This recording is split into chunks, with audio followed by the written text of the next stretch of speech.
Dans cet atelier, nous allons découvrir et comprendre quelques éléments importants dans les prévisions météo.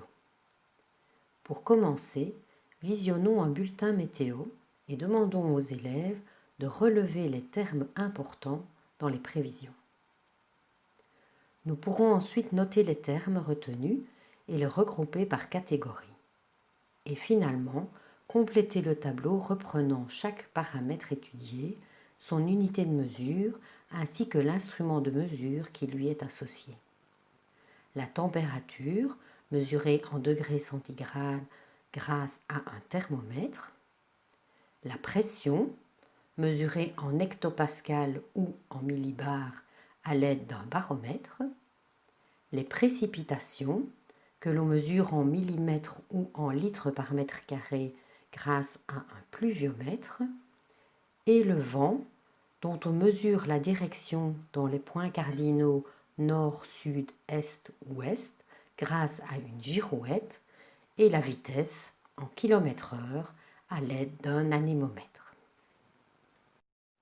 Le premier paramètre étudié est la température que l'on mesure en degrés centigrades à l'aide d'un thermomètre.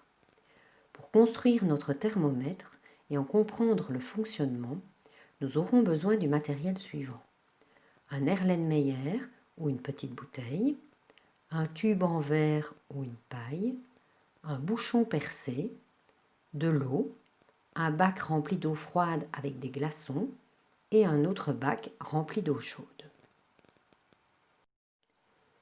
Remplissons l'Erlen avec de l'eau et plaçons dessus le bouchon surmonté du tube.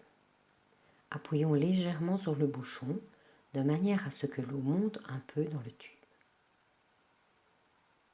Nous allons ensuite placer l'Erlen dans le bac avec l'eau froide et les glaçons. Nous constatons que l'eau descend dans le tube.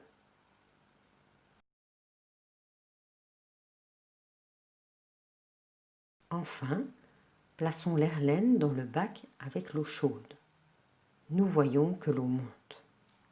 Que se passe-t-il? Quand on plonge l'Erlen dans l'eau chaude va transmettre de la chaleur à l'Erlen et à l'eau qu'il renferme. Les molécules de l'eau ont donc plus d'énergie, ce qui les fait s'agiter plus et donc prendre plus de place. Cela va se traduire par une augmentation du volume occupé par les molécules, une dilatation. L'eau monte donc dans le tube. A l'inverse, quand on plonge la bouteille dans l'eau froide, les molécules d'eau perdent une partie de leur énergie, de leur agitation, elles prennent moins de place, l'eau se contracte, son volume diminue et elle descend dans le tube. C'est sur ce principe que fonctionne un thermomètre. On peut visualiser l'agitation thermique plus importante dans l'eau chaude que dans l'eau froide en laissant tomber quelques gouttes d'encre dans de l'eau froide et dans de l'eau chaude. On voit que les gouttes se mélangent rapidement dans l'eau chaude, tandis que dans l'eau froide, elles tombent dans le fond du récipient. Le deuxième paramètre étudié est la pression atmosphérique. Pour cette expérience, nous aurons besoin de 2 ballons à gonfler, une pique à brochette, une aiguille, une ficelle et du papier collant. Gonflons les 2 ballons de manière plus ou moins égale et fixons-les sur les extrémités de la pique à brochette. Fixons par un nœud la ficelle au milieu de la pique à brochette de manière à équilibrer au mieux les ballons. Collons un morceau de papier collant sur l'un des 2 ballons. Avec l'aide de l'aiguille, perçons plusieurs petits trous à travers ce papier collant. Le ballon percé se vide de son air. Il reste donc à une extrémité de la pique un ballon vide et à l'autre un ballon rempli d'air. On constate que notre balance penche du côté du ballon rempli d'air. Cela signifie que l'air a un certain poids. C'est ce poids qui crée la pression atmosphérique. Autour de notre planète se trouve une enveloppe d'air appelée atmosphère. L'atmosphère est constituée d'un mélange de gaz et de particules en suspension qui, en raison de la pesanteur terrestre, exercent une force sur le sol. C'est cette force qui provoque la pression atmosphérique. L'atmosphère peut être découpée en couches qui changent de nom en fonction de l'altitude. La couche d'atmosphère la plus proche de la Terre s'appelle la troposphère. C'est dans cette couche qu'ont lieu les phénomènes météorologiques. On peut se demander si la pression atmosphérique varie quand on change d'altitude. Pour nous aider à répondre, imaginons deux personnages, l'un au niveau de la mer, l'autre au sommet d'une montagne. Représentons la colonne d'air au-dessus de chaque personnage. Quand on monte en altitude, la couche d'air au-dessus de notre tête diminue. La pression exercée par cette couche est donc moins importante que celle au niveau de la mer. La pression atmosphérique diminue. La pression atmosphérique moyenne terrestre est de 1013 hectopascales. Elle peut être mesurée à l'aide d'un baromètre. Pour vérifier que le baromètre mesure bien une pression, plaçons-le dans un sac en plastique contenant de l'air et fermé hermétiquement. En appuyant sur le sac, on exerce une force et donc une pression plus importante. On observe bien que l'aiguille monte. La pression atmosphérique peut changer autrement qu'avec l'altitude. Nous allons comprendre comment avec cette expérience. Pour cela, nous avons besoin d'une petite bouteille, d'un ballon, d'un bac avec de l'eau chaude et d'un bac avec de l'eau froide.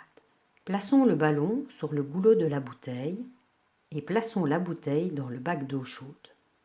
Nous observons que le ballon gonfle car quand l'air est chauffé, les particules qui le composent prennent plus de place, il se dilate et remplit donc le ballon.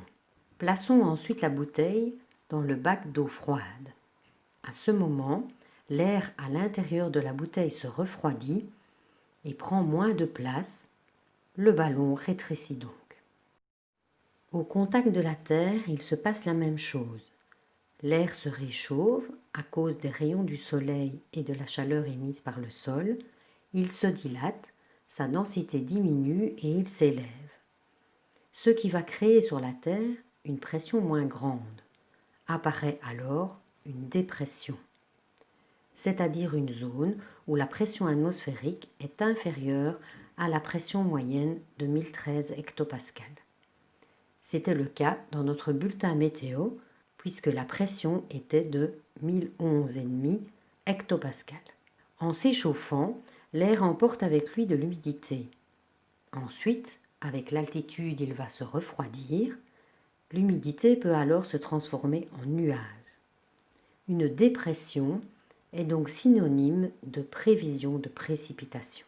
Pour terminer, fabriquons notre propre baromètre.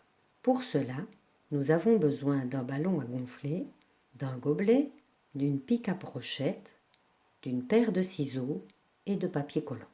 Coupons le bout du ballon et enfilons-le sur le gobelet. Collons ensuite la pique à brochette sur le ballon, de telle sorte qu'une extrémité soit au centre du gobelet. Quand nous déposons un ballon gonflé d'air sur la membrane recouvrant le gobelet, nous constatons que la pique à brochette monte. Notre baromètre indique donc bien quand la pression augmente. Si on colle une feuille de papier sur le mur et que l'on place notre baromètre devant celle-ci, on peut marquer d'un trait l'emplacement de la pique à brochette au fil des jours. On verra quand la pique monte ou descend en fonction de la pression atmosphérique.